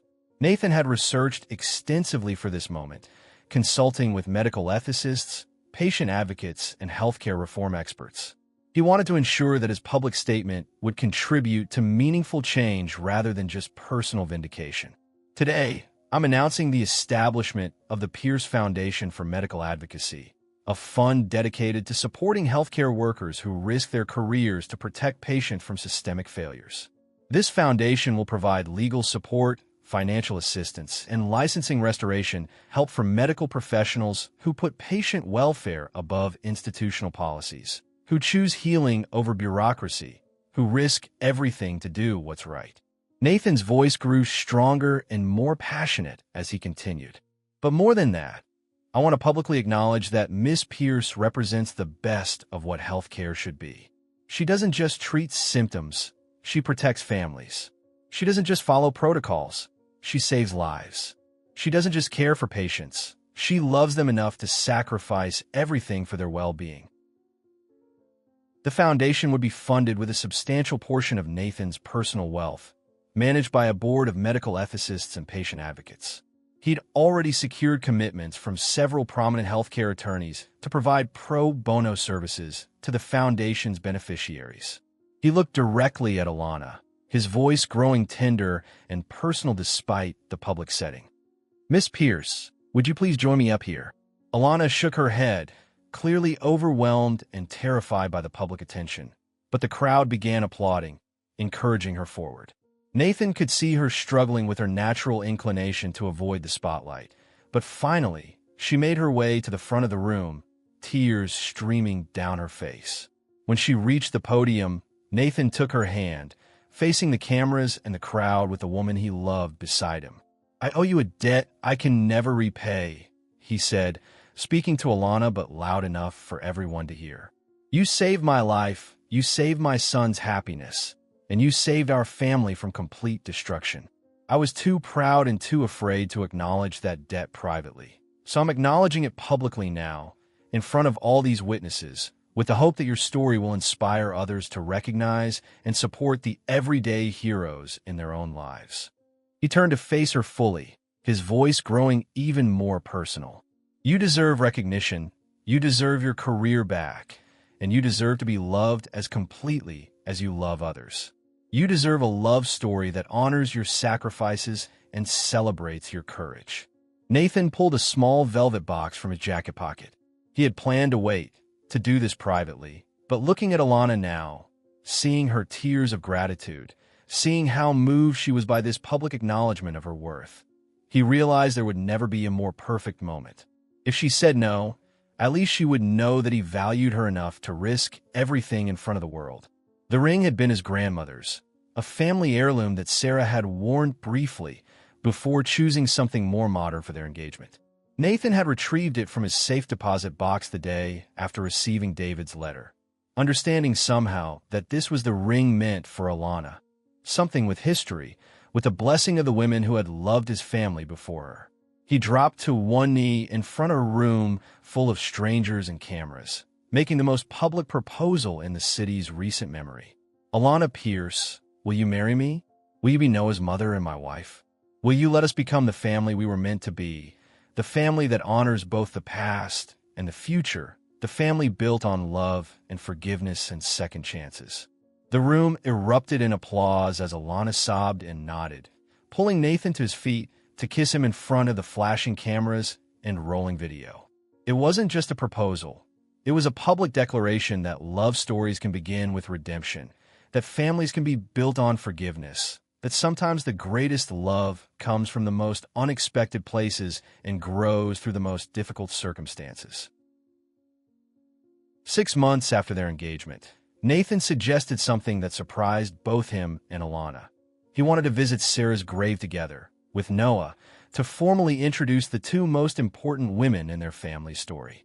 The idea had been growing in his mind for weeks, and he finally understood that healing meant integration, not separation, bringing all the pieces of their family story together rather than keeping them in separate compartments. "Are you sure?" Alana asked gently when Nathan first mentioned the idea. "This is something sacred between you and Sarah. I don't need to be part of it. I don't want to intrude on something so personal and important." "But you do need to be part of it," Nathan said, taking her hands as they sat in their kitchen. Their kitchen now, with Alana's touches visible everywhere in the form of fresh flowers, family photos, and the kind of warmth that turns a house into a home. "You're part of our family now, and Sarah was family too. I need her to know that I'm okay, that Noah's okay, that we found someone who loves us the way she would have wanted us to be loved." The preparation for this visit had been careful and thoughtful. Nathan had spoken with Noah about it extensively, making sure the little boy understood what they were doing and why it was important. He'd also sought guidance from a grief counselor, wanting to ensure that this integration of past and present would be healing rather than confusing for his son. Alana had her own preparation to do. She'd never been to Sarah's grave, had never felt entitled to intrude on that sacred space. But she'd thought about Sarah often, wondered what she would have been like, whether they would have been friends, what she would think of the woman who was now raising her son. The cemetery was peaceful on that October afternoon, with golden leaves drifting down around Sarah's headstone like nature's confetti. The air was crisp and clean, carrying the scent of autumn and the promise of seasons turning, of life continuing its eternal cycle of loss and renewal. Nathan had chosen this day carefully. It was the anniversary of his first date with Sarah, a happy memory rather than one of loss or grief. He wanted this visit to be about celebration and integration rather than sorrow and separation. Noah carried a small bouquet of wildflowers, the same kind Sarah had loved to pick during their weekend walks when he was a toddler. He'd chosen them himself from a field near their house, insisting that Mommy always liked the ones that grew wild better than the ones from the store. The cemetery was larger than Alana had expected, with rolling hills and mature trees that created a sense of peace and continuity. Sarah's grave was in a section with other young families, other lives cut short too soon. Her headstone was simple but beautiful, engraved with her name, dates, and a phrase that had been her favorite: love multiplies when shared. Nathan knelt beside the grave, placing a larger arrangement of white roses against the stone with hands that were steady for the first time in 2 years. "Hi, sweetheart," he said softly, his voice carrying both sadness and peace. "I brought some people I want you to meet." Noah stepped forward, laying his small bouquet next to his father's flowers with the serious concentration he brought to important tasks. "Hi, Mommy," he said in his clear, sweet voice. "I brought Miss Alana. She takes care of me and Daddy now, like he used to. She's really nice, and she makes really good pancakes, and she knows all the words to the songs he used to sing to me." Alana hung back, giving them space for their private moment, but Nathan reached for her hand and pulled her forward. This was important, this integration of past and present, this acknowledgement that love doesn't have to be exclusive to be complete. "Sarah, this is Alana," Nathan said, his voice catching slightly. She's going to be my wife." He paused, gathering his thoughts. "I know that might sound strange, me bringing another woman to meet you, but Alana isn't a replacement for you. She's an addition to our family, to the love we carry for you, to the story we're still writing." Alana knelt beside Nathan, her voice soft and respectful as she addressed the woman whose memory had shaped so much of their love story. "Sarah, I want you to know that I love your son like he's my own.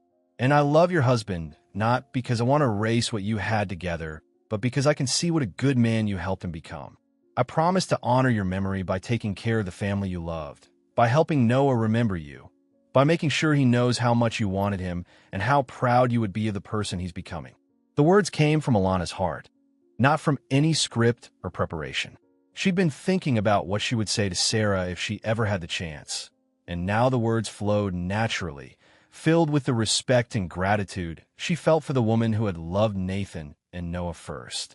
Noah looked between his father and Alana, then back at his mother's headstone, processing this moment with the wisdom that children sometimes possess. "Mommy, I have 2 mothers now," he announced matter-of-factly. "Miss Alana says that means I'm extra loved, not replaced. She says you're always going to be my real mommy who grew me in your tummy and gave me my eyes and my nose. And she's going to be my bonus mommy who helps me grow up and teaches me new things." The simplicity and wisdom of a child's understanding moved all 3 adults. Nathan realized that Noah had figured out something that had taken him months to understand. That love doesn't diminish when it's shared, it multiplies. That families can grow and change while still honoring what came before. "I think Mommy would like Miss Alana," Noah continued with the confidence that only children possess. "They both take really good care of people, and they both make Daddy smile, and they both think books are important and vegetables are good for you even when they taste yucky." Nathan and Alana exchanged a look over Noah's head, both of them smiling through their tears. This little boy, who had lost his mother so young, was teaching them both about the elasticity of love, about how families can grow and change while still honoring what came before. "I brought something else, Mommy," Noah said, reaching into his pocket and pulling out a small drawing he'd made. "It's a picture of our whole family. See, there's you in heaven, and there's me and Daddy and Miss Alana here. We're all connected with love lines." He pointed to the scribbly lines he'd drawn connecting all the figures in his artwork. Noah placed the drawing carefully against the headstone, weighted down with a small stone he'd found. The drawing showed remarkable sophistication for a 5-year-old's artwork. 4 figures connected by flowing lines, with hearts and flowers surrounding them. Sarah's figure had wings and a halo, while the earthbound figures held hands in a chain of connection. "The love lines mean we're all still family," Noah explained seriously. "Even though Mommy is in heaven, she's still connected to us. And Miss Alana is connected to all of us now, too. It's like a big web of love that keeps growing." Nathan felt a profound sense of peace wash over him as he listened to his son's explanation. Noah had understood something that adults often struggle with, that love doesn't operate by the rules of scarcity, that adding new love doesn't diminish existing love, that families can expand and evolve while maintaining all their connections. As they walked back to the car, Nathan felt a peace he hadn't experienced since Sarah's death. He wasn't betraying her memory by loving again. He was honoring it by building the kind of family she would have wanted for Noah, full of love and laughter and security, and the understanding that love stories don't have to end when people die. They can transform and continue in new ways. Thank you for that, Alana said quietly as they drove home. For including me, for making me part of this. I know it wasn't easy. It was exactly what needed to happen, Nathan replied. Sarah was always about bringing people together, about building connections. She would have loved you, Alana, and she would have been grateful that Noah has someone who loves him the way you do. 1 year later, Nathan stood in the same ballroom where he'd proposed to Alana, but this time the occasion was purely celebratory. The Pierce Foundation had not only restored Alana's nursing license, but had helped 23 other healthcare workers navigate similar challenges, providing legal support and advocacy for medical professionals who had chosen compassion over compliance. More importantly, it was Noah's 6th birthday, and their combined families had gathered to celebrate the kind of family reunion that proves love stories can have happy endings even after the most difficult beginnings. The transformation in the past year had been remarkable. The foundation had grown beyond Nathan's wildest expectations, with donations pouring in from healthcare workers, grateful families, and major medical institutions who recognized the need for advocacy in their field. They'd established 3 full-time legal positions, a crisis intervention hotline, and a mentorship program that paired seasoned professionals with those facing ethical dilemmas in their workplace. The room was filled with the people who had become their extended family. David had driven up from college with his girlfriend Emma, a social work student who'd bonded instantly with Alana over their shared passion for family advocacy and their understanding of how trauma can be transformed into purpose. David was thriving in his final year of college. His transformation from the broken young man Alana had rescued into a confident advocate for mental health awareness, nothing short of miraculous. "I can't believe how much he's grown," Alana whispered to Nathan as they watched David animatedly discussing his thesis project with Dr. Harrison. "Sometimes I look at him and I can barely remember that scared boy in a hospital bed." "That's what love does," Nathan replied, squeezing her hand. "It transforms people into who they were always meant to be." Martha had not only accepted Alana, but had become her most fierce defender, telling anyone who'd listen about her daughter-in-law's courage and compassion and the way she'd brought their family back to life. The transformation in Martha had been almost as dramatic as Nathan's own healing. She'd gone from a worried, grieving woman to someone who radiated joy and purpose, heavily involved in the foundation's work and completely devoted to her expanding family. "You know," Martha said to Nathan during a quiet moment, "I used to think that losing Sarah was the end of our family's happiness. I couldn't imagine how we'd ever be whole again. But watching you with Alana, seeing Noah thrive, being part of the work you're doing with the foundation, I realized that sometimes endings are just new beginnings in disguise." Even Vivian had reached out months after moving to another firm. She'd sent a wedding gift with a heartfelt note apologizing for her interference and wishing them happiness. In a conversation that had surprised everyone, she'd admitted that her actions had been motivated by jealousy rather than genuine concern, and she'd asked for their forgiveness. It was another small redemption, another example of how love stories can inspire healing even in unexpected places.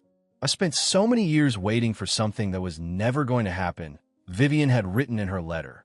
"Watching you find real love with Alana made me realize that I was holding onto a fantasy instead of living my real life. Thank you for showing me what genuine love looks like. It's given me the courage to look for that kind of love in my own life." Dr. Harrison, Nathan's physician, was there with his wife, both of them grateful witnesses to the recovery they'd helped facilitate. The doctor had become something of a mentor to Nathan in understanding the importance of mental health awareness and the dangers of self-medication during grief. He'd also joined the foundation's medical advisory board, helping to develop protocols for identifying patients at risk and healthcare workers who might need support. Several families who had been helped by the Pierce Foundation were in attendance, their presence a testament to the ripple effects of Alana's courage and Nathan's determination to honor it. There was Maria Santos, a nurse who'd blown the whistle on unsafe staffing conditions and been fired for her troubles, now working in a better facility with the foundation's help. Her 3 children played with Noah, their laughter filling the room with the sound of families rebuilt and strengthened. There was Dr. James Chun, a psychiatrist who'd refused to over-medicate children and had lost his hospital privileges before the foundation helped him establish an independent practice. He'd brought his wife and teenage son, both beaming with pride at his courage and the way it had ultimately led to better patient care. "What you and Alana have created," Dr. Chun told Nathan during their conversation, "it's bigger than just helping individual healthcare workers. You're changing the culture, making it safer for people to speak up when they see something wrong. My son told me he's proud of me for the first time since this whole ordeal began." The room buzzed with conversations about new cases the foundation was taking on, success stories of healthcare workers who'd been reinstated, policy changes that had been implemented at major hospitals.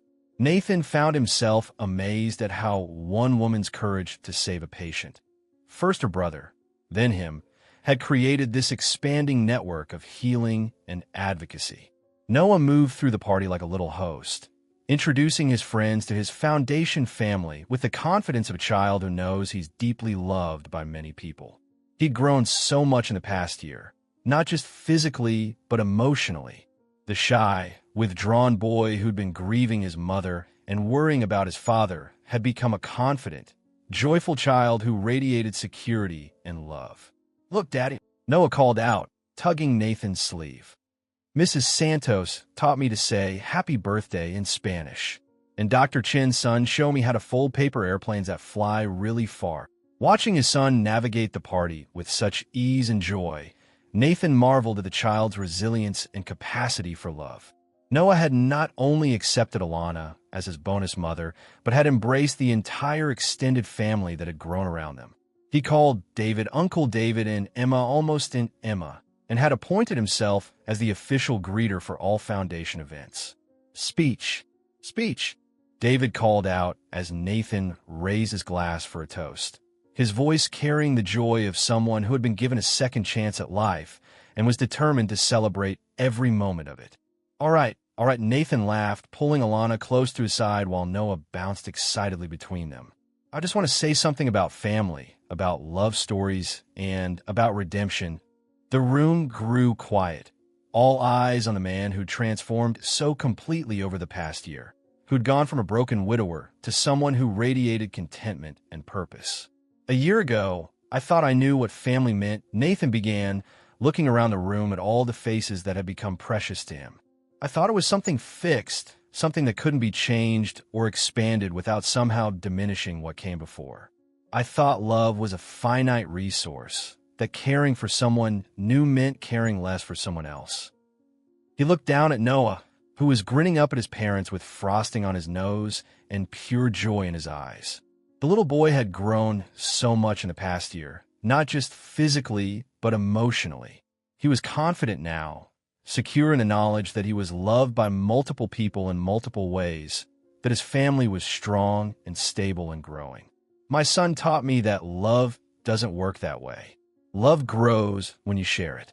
Family expands when you open your heart. And sometimes the people who aren't related to you by blood become the most important family of all." He turned to Alana, his voice growing tender and intimate despite the public setting.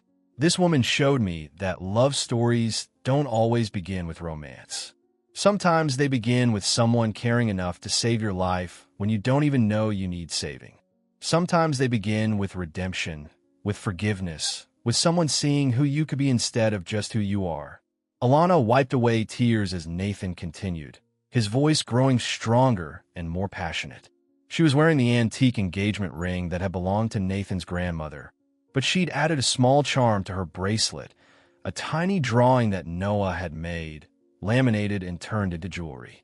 It was her way of carrying their family's love with her everywhere. "Alana saved my life medically, but more than that, she saved our family emotionally. She taught Noah how to love without fear, how to trust without reservation, how to believe that families can grow and change and become even stronger. She showed me that honoring the past doesn't mean being imprisoned by it, that building something new doesn't mean forgetting what came before. Nathan raised his glass higher, including everyone in the room in his toast. So here's to family, both the one we're born into and the one we choose. Here's to love stories that begin with service and grow into something beautiful. Here's to redemption, the kind that comes when someone loves you enough to see past your mistakes to the person you're meant to be. And here's to second chances, which are really just first chances to get it right. The room erupted in applause and celebration, but Nathan only had eyes for his wife and son. Alana kissed him softly, whispering, "Thank you for letting me be part of this beautiful family, for showing me what it means to be loved completely." "Thank you for making us a family again," Nathan whispered back. "Thank you for showing us that love multiplies instead of dividing, that redemption is possible, that every ending can be a new beginning if you're brave enough to trust and love." As the party continued around them, Nathan found himself in conversation with various foundation beneficiaries, each sharing their stories of how the organization had changed their lives. Sarah Mitchell, an emergency room nurse, described how the foundation's legal support had helped her keep her license after she'd reported a colleague's dangerous drug use. "I thought my career was over," she said, "but your foundation showed me that doing the right thing doesn't have to mean sacrificing everything."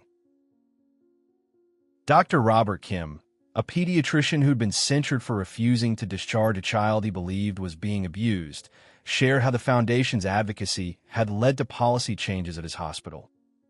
"Now there are protocols in place to protect healthcare workers who report suspected abuse," he explained. "Other children will be safer because of what Alana started." The stories multiplied throughout the evening, each one a testament to the ripple effects of courage, to the way one person's willingness to risk everything for what's right can create waves of positive change that touch countless lives. Noah tugged on both his parents' hands with the urgency that only children possess when they have important information to share. "Can we go home now? I want to show Miss Emma and David my room, and then I want all of us to read a story together. The one about the family that gets bigger and bigger because they keep finding people to love." Nathan and Alana exchanged a smile of perfect understanding. All of us now included David and Emma, Martha, and the growing network of foundation friends who had become family. It included Sarah's memory, honored and cherished but not limiting. It included everyone who'd helped heal the wounds and build something new from the ashes of grief. It included the extended family of foundation beneficiaries, the medical professionals they'd helped, the children and families who'd been touched by their story. As they prepared to leave the celebration, Alana pulled Nathan aside for a private moment. "Can you believe this is our life now?" she asked, gesturing toward the room full of people whose lives had been touched by their story. "A year ago, I was just a nanny with a suspended license. Now we're part of something that's changing people's lives." "A year ago, I was a man who'd given up on life," Nathan replied. "You didn't just save my life, Alana. You show me how to live it." All of this, he gestured toward the celebration, it started with your courage to care about people you barely knew. It started with love. Walking out of the ballroom with his family, his expanded, complicated, beautiful family. Nathan realized this was what redemption looked like in its fullest form. Not a return to what was lost, but a transformation into something even better than what existed before. Not a love story that erased the past, but one that honored it while building something new and wonderful. Later that evening, as they tucked Noah into bed, the little boy looked up at his parents with the serious expression he wore when he had something important to say. "Daddy, Miss Alana, are we going to keep helping people like the foundation helps people?" "What do you mean, sweetheart?" Alana asked, sitting on the edge of his bed. "I mean, are we going to keep saving families like you saved our family?" Noah clarified, "Because I think that's what families are supposed to do, help other families be happy." Nathan felt his heart swell with pride at his son's wisdom. "Yes, Noah, that's exactly what we're going to do. We're going to keep helping families stay together, keep helping people who care about others, keep showing the world that love really does multiply when it's shared." "Good," Noah said with satisfaction, snuggling into his pillows. "That's what Mommy would want us to do." She always said love was the most important thing. As they drove home through the city lights, Noah fell asleep between his parents, his small hand holding both of theirs, his face peaceful with the security that comes from being completely loved and completely safe.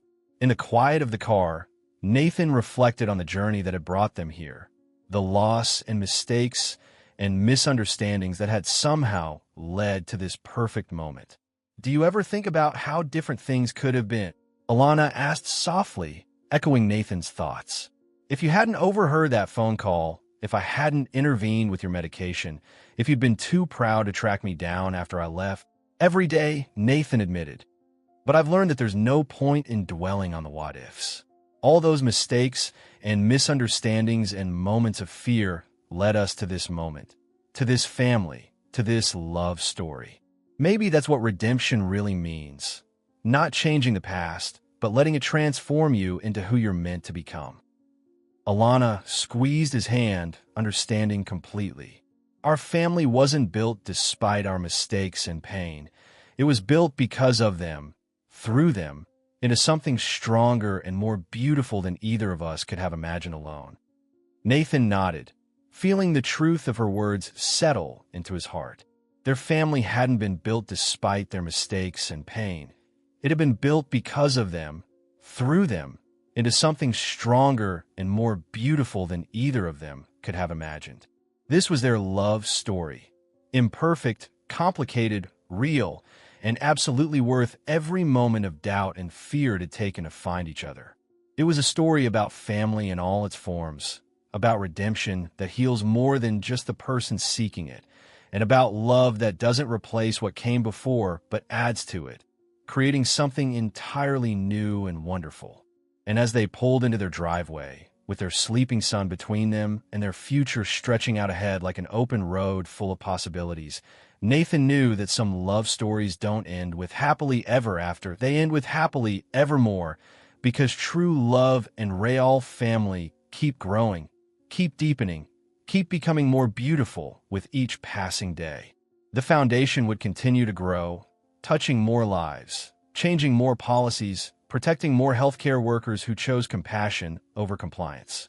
Their family would continue to expand, welcoming new members who needed belonging, creating space for everyone who needed love. And their love story would continue to unfold, proving every day that redemption is possible, that second chances can lead to something more beautiful than first chances ever were, and that love really does multiply when shared freely and fearlessly. Thank you for joining us on this journey of love, redemption, and second chances. Nathan and Alana's story reminds us that the most powerful love often begins with simple acts of caring. Someone who notices when we're struggling and cares enough to act. Their journey shows us that redemption is possible for everyone, no matter how far we've fallen. Families come in many forms, and the most beautiful ones are built on forgiveness and the understanding that love multiplies when shared. If this story touched your heart, please like this video and subscribe to our channel for more inspiring stories about the transformative power of love. Look around your own life. Is there someone quietly caring for you without recognition? Someone you need to forgive? A chance for redemption you've been afraid to take. We all have the power to be someone's Alana, to notice when someone needs saving and care enough to act. We all have the potential to be Nathan, to recognize love when it's offered and have the courage to trust again. The love that saves us often comes from unexpected places through humble acts of service. Keep your heart open to receive it and your hands ready to give it. Your story isn't over yet. Transformation is always possible for those brave enough to reach for love. Remember, you are worthy of love, capable of redemption, and destined for a family that will love you exactly as you are while inspiring you to become everything you can be. Don't forget to like and subscribe for more stories that prove love conquers all. Until next time, keep believing in second chances.